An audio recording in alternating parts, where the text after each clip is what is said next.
ज़िंदगी भर ये ख्वाहिश करने के बावजूद कि हमें मरते वक्त कलमा नसीब हो जाए, बहुत ही कम लोग ऐसे होते हैं जिन्हें मरते वक्त कलमा नसीब होता है।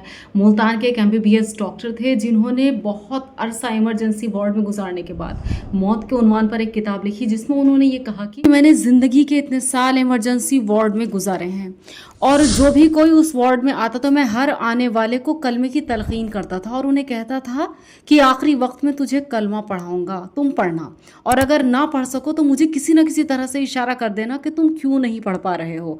वो कहते हैं कि 100 मरीजों में से 10 से भी कम होंगे जिन्होंने कलमा पढ़ा हो, बाकी सब दुनिया की बातें करते चले गए। एक बंदा जिसको मैंने बड़ा समझाया हुआ था कि अगर तुम ना पढ़ सको तो तुम ज़रूर मुझे बताना, जब मैं उसके आखिरी वक्त में उसको कलमा पढ़ाने लगा और वो नहीं पढ़ सका तो पूछा क्यों नहीं पढ़ रहे हो, तो उसने मुझे इशारे से कहा कि मेरी ज़बान फालिज ज़दा हो गई है, मैं चलाना तो चाहता हूँ लेकिन मेरी ज़बान मेरे इख्तियार में नहीं। तो इससे पहले कि ज़बान से इख्तियार छीन लिया जाए हम उस ज़बान से तौबा के कलिमात पढ़ लें।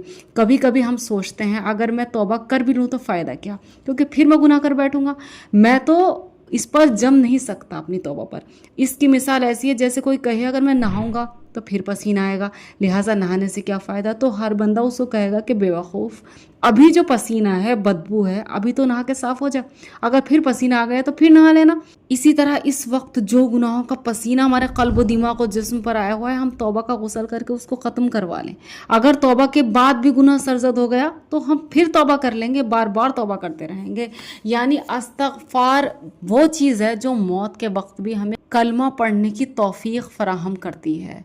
तो ये जो हम कहते हैं ना कि हम कहें और सामने वाला कलमा पढ़ ले मौत के वक्त, नहीं, ये नहीं हो सकता अल्लाह के हुक्म के बगैर, या उसके दुनिया में अमाल किस तरीके के थे ये मैटर करता है। इसलिए इससे पहले कि मरते वक्त ज़बान फालिज ज़दा हो जाए, होश में आइए, अपने अमाल को देखिए और इस्तग़फ़ार कीजिए, सच्ची तौबा कीजिए, चाहे फिर गुनाह होने के इम्कान क्यों ना हो। जज़ाकल्लाह खैर।